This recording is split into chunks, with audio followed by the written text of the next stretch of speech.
What's your favorite scary movie? You're gonna need a bigger boat. They're coming to get you, Barbara. Here's Johnny.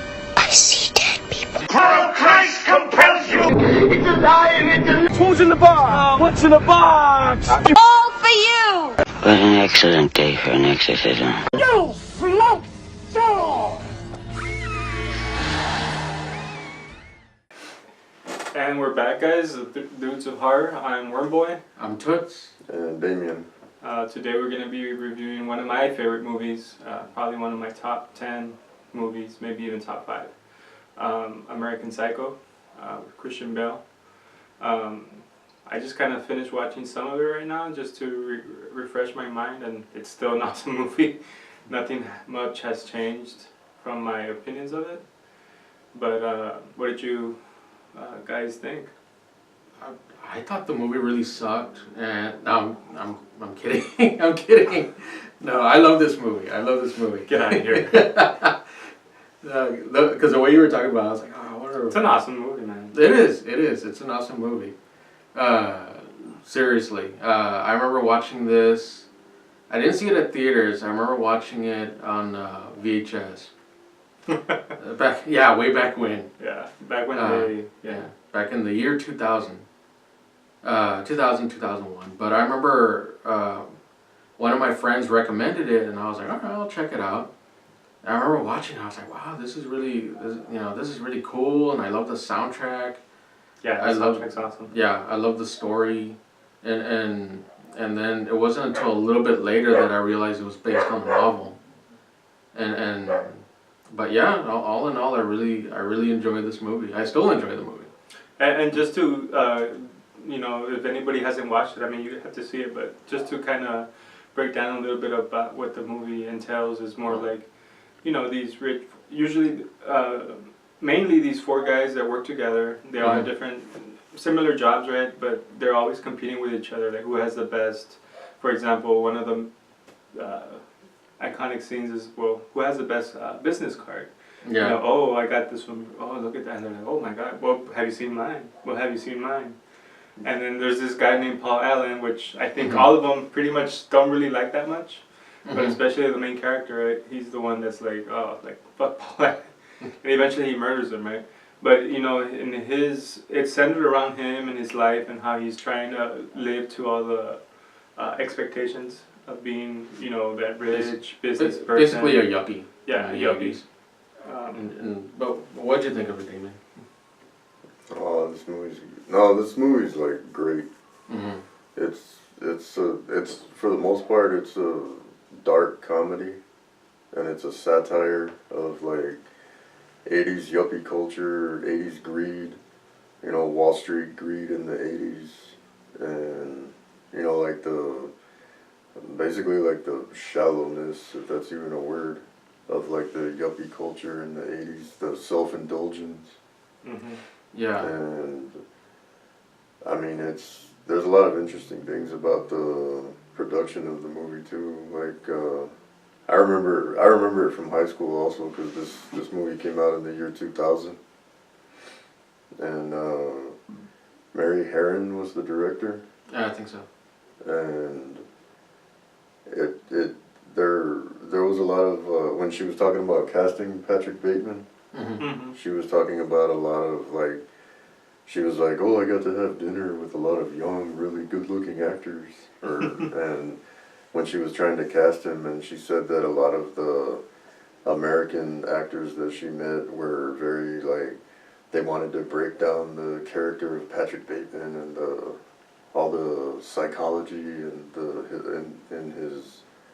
the psychological breakdown of his method and everything. And when she said that when she met with Christian Bale, that it was like a relief, because he just got it. Like Christian Bale thought about the character the same way that she thought about it, where there's even a monologue in the beginning of the movie where it's like, there actually is nobody there. Like, there is no psychology to break down, and there's a lot of comedy in the role. Yeah. And she said like, she's like, I want to cast this guy. Like she had her mindset like, okay, Christian's the guy.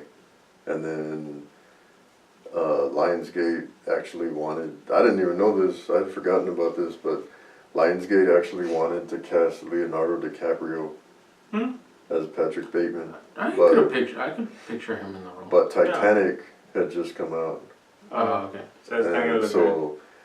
So he was like a huge movie star at that point because Titanic was like the highest grossing film at the time. 97. Because 98. Because Avatar hadn't come out yet. Yeah. So she was saying, I can't cast this guy who's like the hero to every like 12, 13-year-old girl. Like I can't cast him as like this horrific like serial killer. So she ended, like, it was like this big, and plus she said he's too young for the role, which at the time I think Leonardo DiCaprio was too young. Yeah. So, but I think she nailed it with Christian Bale. I think he's the best person for that role. Yeah, because he does a really, really good job, you know, stays in role and his acting, you know, down to every single line, just the way he is, like, with that character, like, you can really tell he put a lot of effort.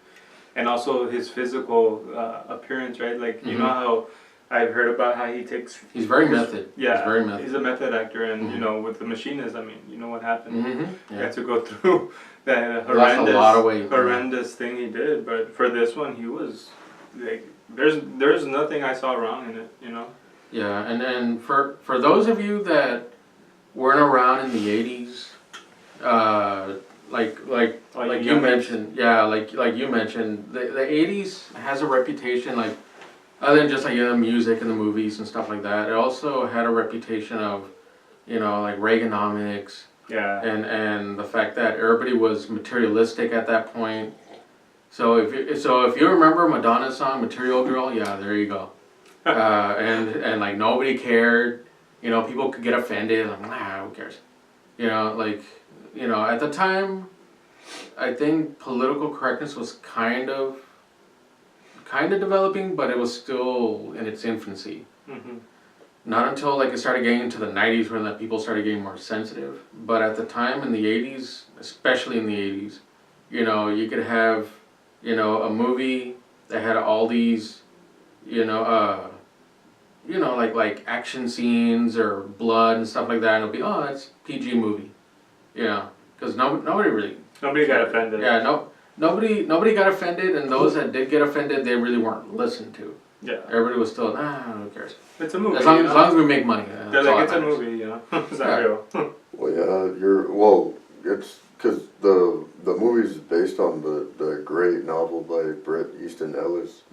And Mary Herron talks about that when they're talking about the production of the movie, about how when the book came out, before the movie even came out, Bret Easton Ellis was taking a lot of slack from people, like feminists, that, you know, this movie is very, like, disrespectful, degrading to, or the book is very degrading to women, and actually, Mary Herron was actually defending his book, along with a lot of other critics were saying, like, you know, if you actually read the book is actually making a statement about, like what you were talking about how at that time in the 80s there was a lot of insensitivity for, you know, women's rights and homosexual rights. Yeah, and it was just putting that out there, like, hey, look, this is what we're doing, and we had to show it, like, express it in the movie.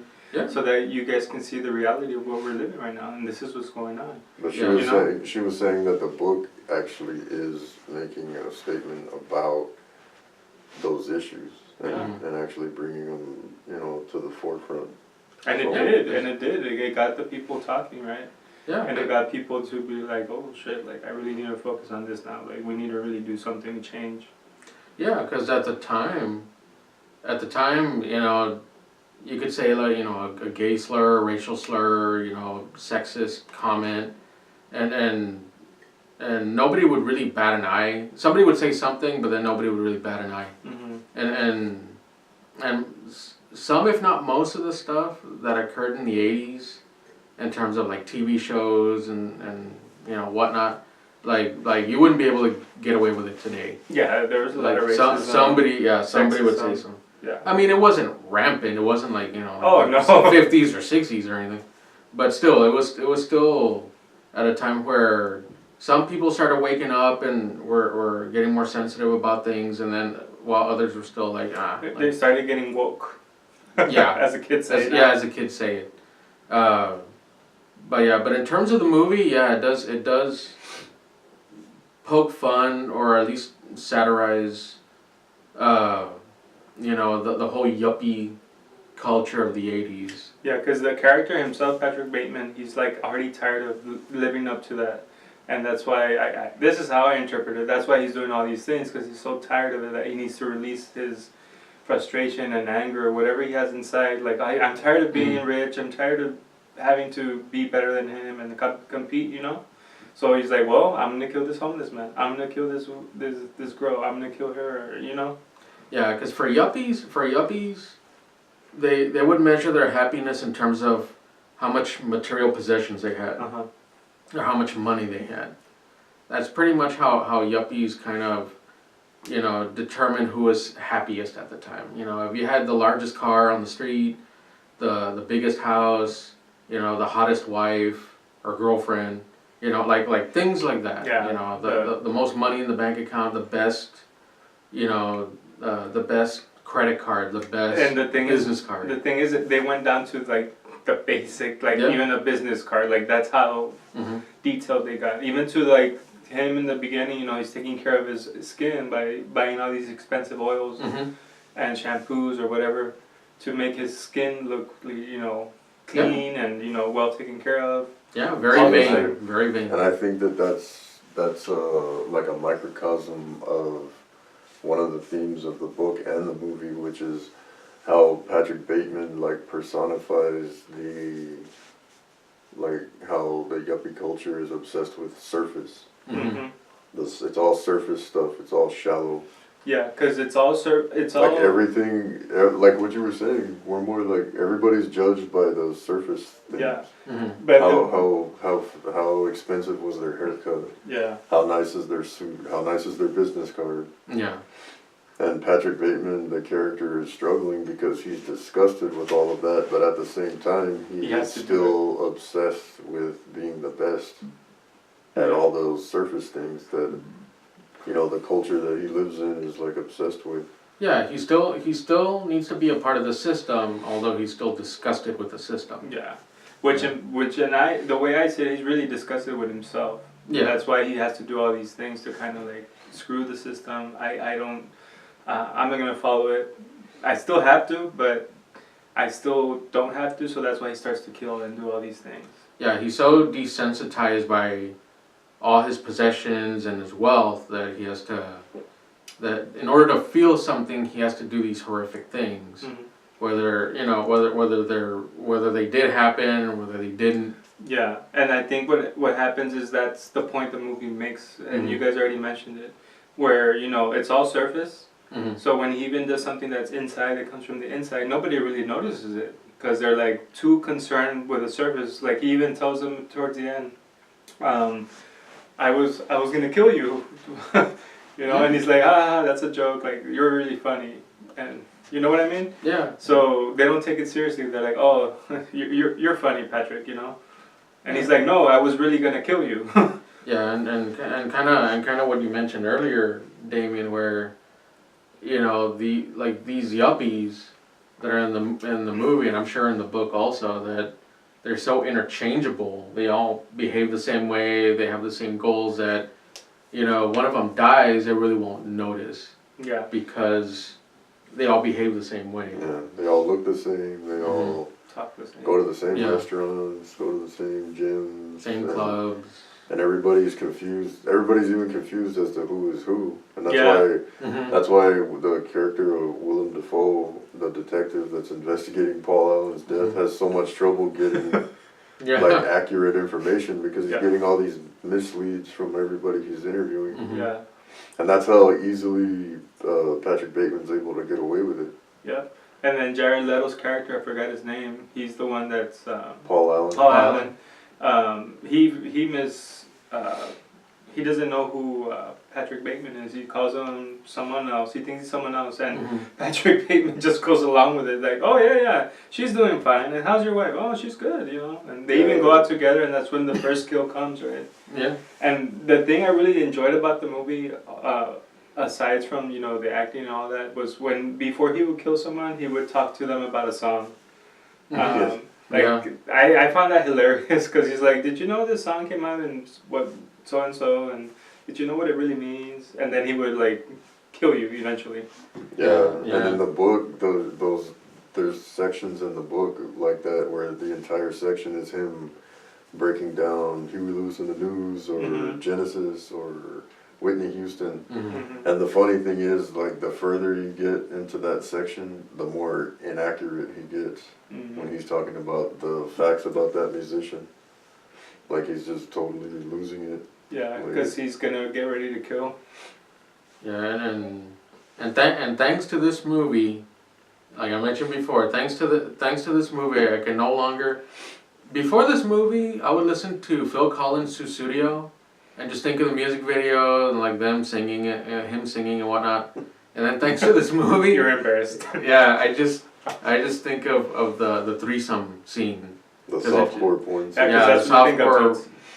it. No, it just reminds me of it because it's such a Catchy song. well, it's a catchy song, but at the same time, like the scene itself is like that. It just kind of happens. Don't just look at it. Yeah, like don't just look at it. It's so straightforward and to the point where you're just like, what? Yeah.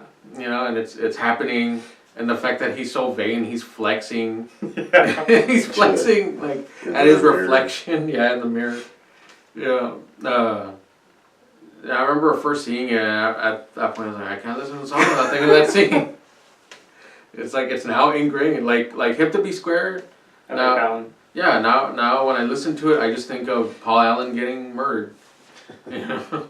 I always wanted to like geek out and make a meme of Christian Bale killing Jared Leto in American Psycho.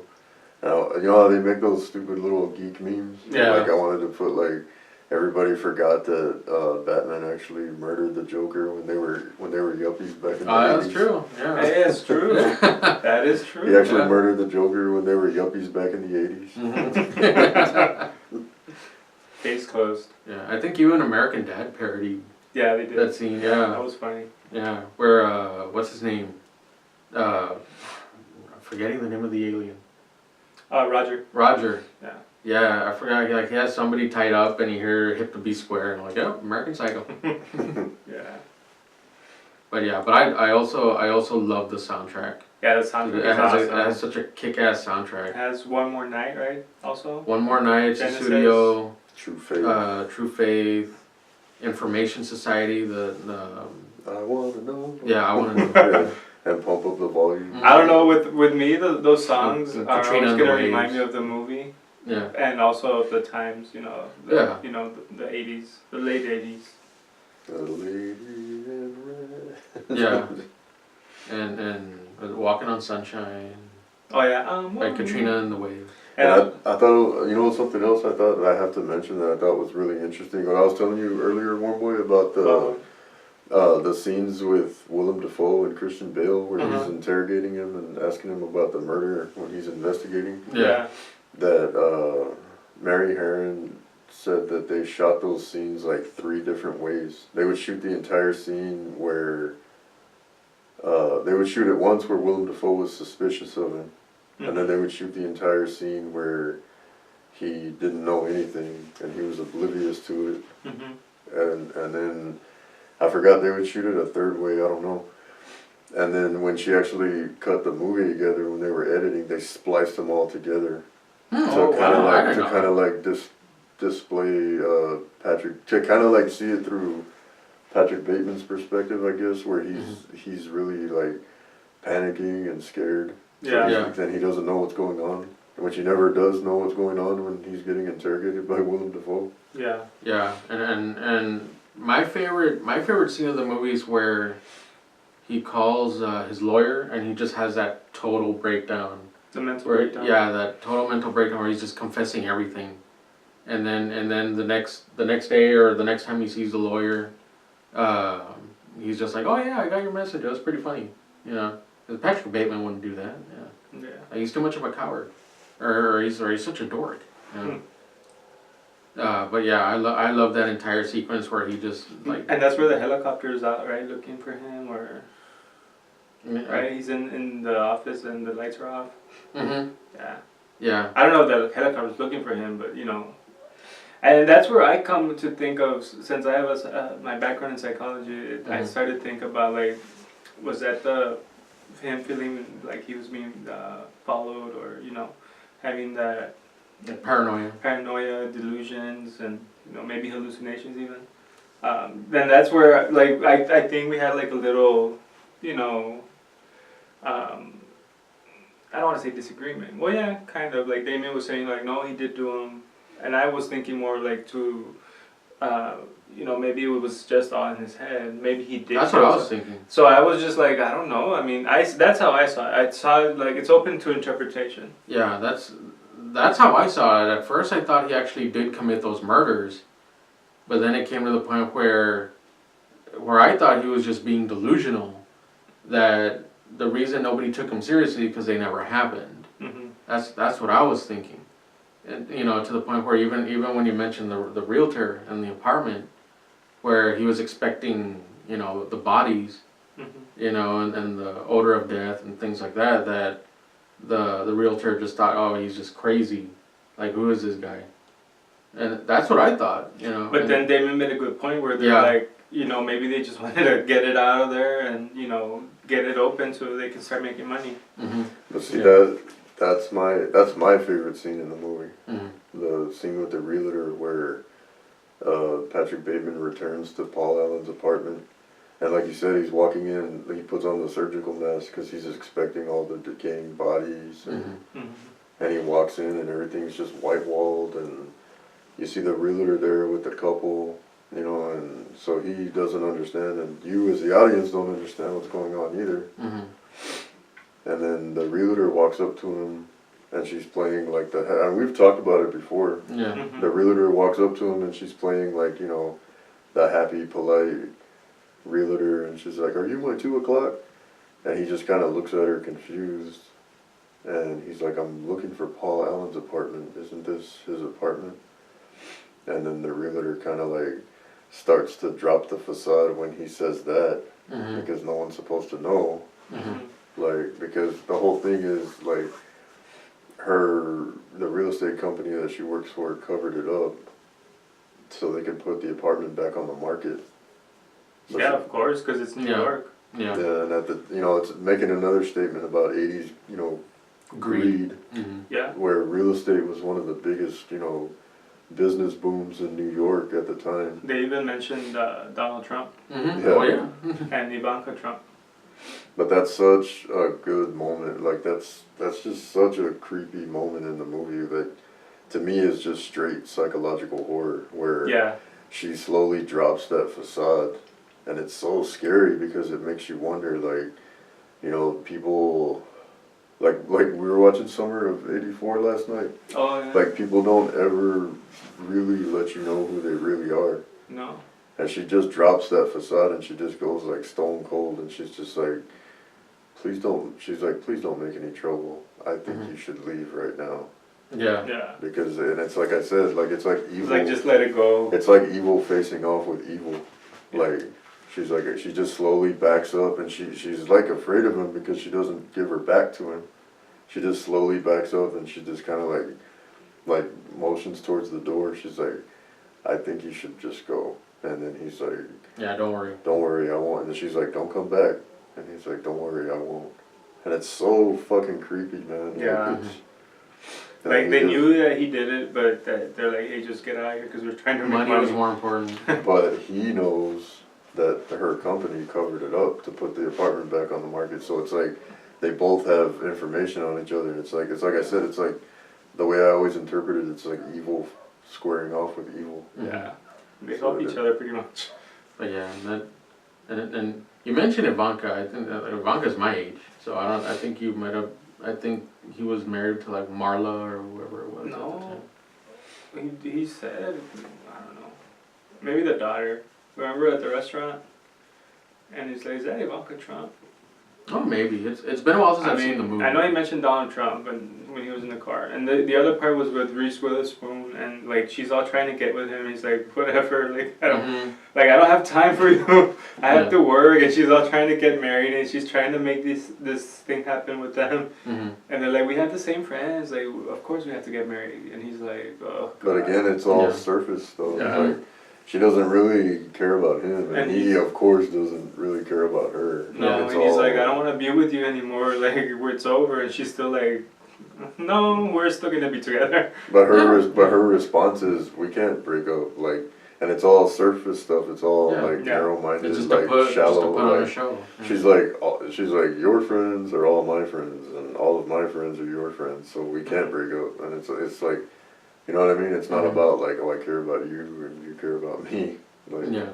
The part that really got to me was the part where he kills the homeless man and the dog. I was like, come on, man.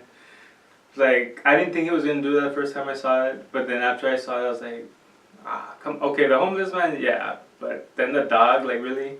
Oh, and they extend that scene in the book. Like, it's even creepier in the book because... Right after he kills him, like literally right after he kills him, he goes to McDonald's.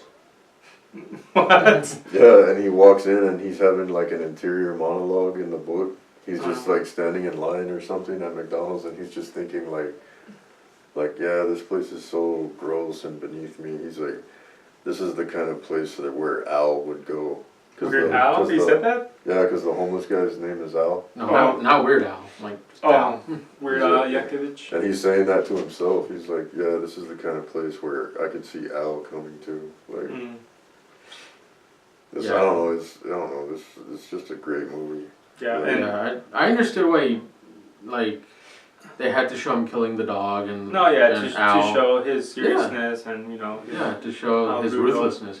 How brutal he is, and the part where the chainsaw that was I think my favorite kill when he goes in when she's running down the stairs in the circle staircase of the apartments, and then I don't know how he just manages to like time it and then gets her. Yeah, like and he's like ah. Yeah, so she's going down the spiral staircase, just whoosh, like that. Yeah. Yeah. And then I was like, nobody else lives here or what? Yeah, nobody else hears anything. I know. Because it was the 80s, nobody gave a shit. No, but see, there's sections of the movie and the book that are like that, where it seems like it's too surreal to have been true, where that might have all been fictional, because if you notice in the book, like, that character, that prostitute, never interacts with anyone except him and the other girl that was supposedly there. You know what I mean? So was she even real? Did he even actually kill her? It could just be like that disorder, right? Where you think you actually do those things to them because you really want to do it, but you don't really do it, you know? Yeah. And then his mind is so messed up that he thinks he does do it. Like, the way that I see it is, like, he actually, like, envied Paul Allen so much, and, like, out of jealous rage, like, he actually did kill Paul Allen. Yeah, he hated him. But he didn't kill anybody else. But I don't think he actually killed everyone else. The prostitute and like when he's just running around town like shooting everybody, like like where the ATM tells him feed me a stray cat. Yeah. Like that part was another surreal part that it's like, was that real or was it not I real? don't think that was real. He was I don't think it was he was already delusional and not thinking straight at that point. Like like that part to me, yeah, that's up to interpretation. But I mean, I do think he actually is a serial murderer. Like he actually is a serial killer, and he has killed before. But some of it is surreal and in his mind. That's the way I see it. Yeah, I can see that. Yeah, this movie is open to interpretation. And I think that's why I really like this movie too, because it's not just one way. You know, you can see it this way or that way, and then it's entertaining. It's different, and it has a good story. It has good acting. You know, everything like that. I thought was really good. The music as well. So. Alright. So what do you give it? This one, like I said, was one of my top 5, top 10. I give it an A+, man. Like, I really enjoy this movie, and I still watch it, and I still love it. I give it an A to an A+. I really enjoy this movie. I still enjoy this movie. it's been a while since I've seen it. I actually caught the last of it before we started recording. But when I first saw it, I saw it enough times that I remember the major parts of the movie. Yeah. Like minor details here and there, I'm not gonna remember. No, of course not. But in terms of major scenes, like like the whole chainsaw incident, Paul Allen getting killed, his whole delusion and his whole I guess you could say like his whole breakdown. Like I remember all that. Yeah. I just wish I remembered his whole speech to his lawyer. Yeah. Like to his what do you call it? The attorney? No. When he left the message, like his on the voicemail or a message. Yeah. Well, it was on voicemail. It was on voicemail. I call it voicemail. The answering machine. Yeah, answering machine. There you go. Back in the days of the answering machine. Yeah, I'm getting so old now. I can't even remember old terms. Yeah, so. you're thinking of the rotary. Yeah, the rotary phone. The what Morse code? Yeah. Like, and Damien, what did you think? No, even before I really understood what this movie, like even before I really understood the movie, period. Like, because when I saw it as a teenager in high school, I didn't understand all those scenes, like with the realtor and with the lawyer at the end, where he doesn't, where he's saying, I had dinner with Paul Allen twice in London last week. Even then, I liked this movie. And then I agree with y'all, of course, because I love the 80s, like the soundtrack's awesome. But even after I read the novel and I rewatched the movie, I still liked it. I even liked it more after that. Like in terms of like horror movies, dark comedies, like I have to give American Psycho an A+. Like I have to. Like I give it an A+. Like it's a great movie. Like it's a great novel. It's a great movie. Like I recommend it. Like to anyone that likes or loves horror movies. Like this is a must see. Because it's not just like a straight slasher, like there's subtext to it. Yeah. Like they're making a comment about, so they're making, socioeconomic statements, they're making all kinds of statements, so, and it's funny. Yeah. It's a really funny movie, so. Yeah, I think for me, I agree with all that, and I think the fact that it takes place in the mid to late 80s, like, especially if you're from that era, or at least born in that era, like it's just like a bonus. Yeah. It's just, because you have, a great story, great characters, kick-ass soundtrack, great acting, all that, but the fact that it takes place in the 80s, and then you get to see these different facets of the 80s, like it's just an added bonus, Yeah. It's like you appreciate it more. And I'm sure those that were born in the 90s or 2000s, they'll be like, oh, that must have been how it was like. So I think they represented pretty well. Yeah, I think they represented pretty well. It didn't feel like, to me, it didn't feel like a movie that was trying to imitate the 80s. It felt like it could have taken place in the 80s. They didn't overdo it. Yeah. That's what I think. And that's what I like, because other movies, they overdo it. Like, they force you, or they give you 80 reference after 80 reference, or things from the 80s, and that's fine, but this one had it was subtle. Yeah, like Hot Tub Time Machine, it goes back to the 80s, and yes, there is a lot of stereotypical things from the 80s in that movie. But that was a good movie. Yeah, exactly. It was intentionally overblown to kind of get the message across. With this one, it felt very subtle in terms of it, like it could have been made at that time. Well, because like we said, this movie came out in 2000, and that was before the whole 80s nostalgia boom that took over popular culture. So and it's still going. Yeah. Well, usually the boom happens every like 30 years or so, because back in the 80s, they were feeling nostalgic for the 50s. Back to the Future is a perfect example.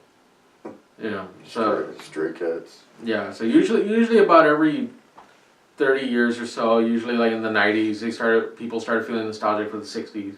So that's about 30 years, 25 to 30 years or so. That's a pattern we've noticed over the years. Yeah. But I'm not that old, so only toots can Can talk about that, folks. Way back when. Way back then, before it was a 1 penny to buy a can of soda. Computers were this big, and they just had The floppy disks, like The floppy the disks, 5x7s, yeah, the floppy. Microfiche and shit. Yeah.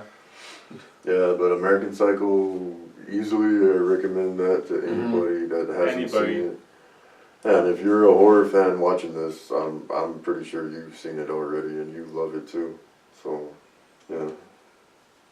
So that's our review, guys. We're the Dudes of Horror. I'm Wormboy. I'm Toots. And Damien. We'll see you next time. Follow us on Twitter, messages on YouTube, and on Facebook. It's hip to be square.